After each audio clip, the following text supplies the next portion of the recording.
Polisi meringkus 5 orang tersangka kasus pengeroyokan terhadap staf Kementerian Lingkungan Hidup dan 8 jurnalis saat meliput penyegelan PT Genesis Regeneration Smelting pabrik pengolahan limbah B3 karena mencemari lingkungan.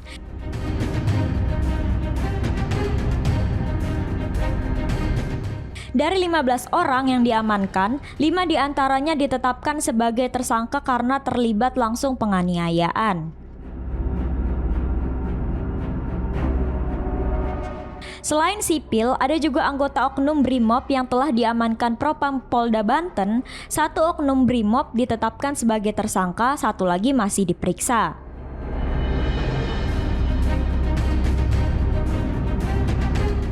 Kelima pelaku ditahan di Mapolres Serang, masing-masing berinisial KA alias Kipli yang juga anggota Ormas dan BM alias Bongkol yang bertugas sebagai security PT GRS, kemudian AR, SI alias Ipoy, dan AJ alias Mika sebagai karyawan PT GRS.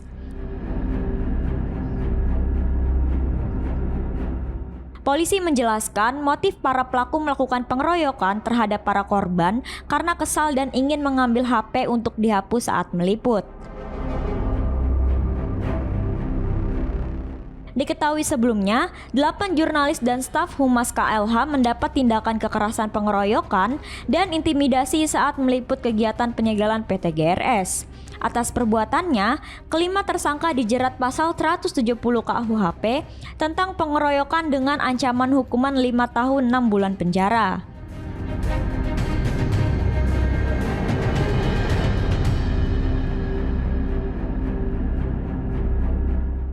Mungkin saya dapat jelaskan rekan-rekan, pada hari Kamis tanggal 21 Agustus 2025 telah terjadi pengeroyokan di mana ada 2 kejadian. Yang pertama itu pengeroyokan terhadap Humas Lingkungan Hidup, yang kedua terhadap wartawan Tribun.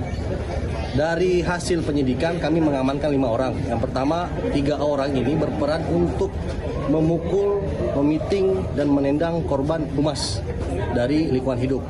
Dan 2 orang ini yang melakukan pengeroyokan terhadap teman-teman wartawan.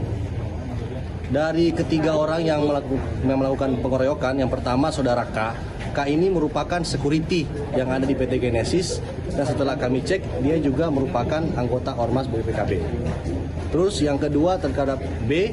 B ini merupakan security terhadap karyawan PT Genesis, dan R ini merupakan warga sekitar sana dan dulunya kerja di PT Genesis.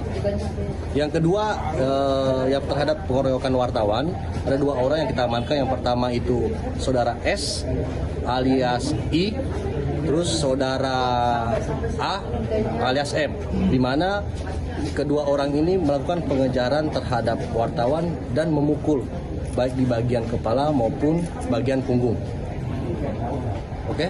Pelaku diamankan di mana aja, Dan? Kami mengamankannya di daerah Jawilan dan Kopo pada hari Kamis dan juga hari Sabtu malam subuh. Pasal yang ditetapkan, Dan? Untuk pasal kami kenakan itu 170 dengan ancaman hukuman 5 tahun 6 bulan penjara. Oke, Dan. Sebelum ada pengeroyokan karena ada upaya penghalang-halangannya. Oke. Nah, itu pasal pers nomor pasal 18-nya dimasukin apa, Dan? Untuk sementara kami menggunakan pasal 170 sesuai dengan laporan yang dilaporkan oleh Humas maupun teman wartawan. Berarti pasal 18 pers itu tidak dimasukkan sementara? Belum. Karena kita atas dasar laporan korban nih 170. Oke. Pak, ini sudah direncanakan apa belum Pak mereka bisa? Nah, untuk motifnya setelah pemeriksaan yang pertama itu motif terhadap pengeroyokan humas. Yang niatnya mereka security ini untuk mengambil handphone Humas Lingkungan Hidup karena akan menghapus video pada saat penindakan. Untuk motif pengeroyokan wartawan dari keterangan para pelaku ini, mereka mengira orang-orang atau rekan kita yang dikeroyok ini adalah orang-orang yang sering demo di tempat tersebut karena kesal, makanya melakukan pengejaran dan memukulnya. Itu motif sementara. Ada instruksi nggak? Belum ada. Makanya kami masih berproses untuk penyidikannya. Apabila memang nanti ada penambahan, pasti akan kami sampaikan. Siapa manajemen ada yang dipanggil langsung? Ya, rencana kita akan panggil minggu ini maupun juga orang-orang yang ada keterlibatan dalam hal pengeroyokan. Terkait ketua Ormas yang meminta upaya perdamaian kepada wartawan, Dan, sudah diperiksa belum, Dan? Ini juga minggu ini kita akan panggil. Okay? Kalau Kades kemana gimana? Kades. Makanya pihak-pihak yang memang terlibat pasti akan kami panggil. kami sekarang fokus terkait dengan kejadian pengeroyokan yang dialami Humas Lingkungan Hidup maupun juga wartawan Tribun.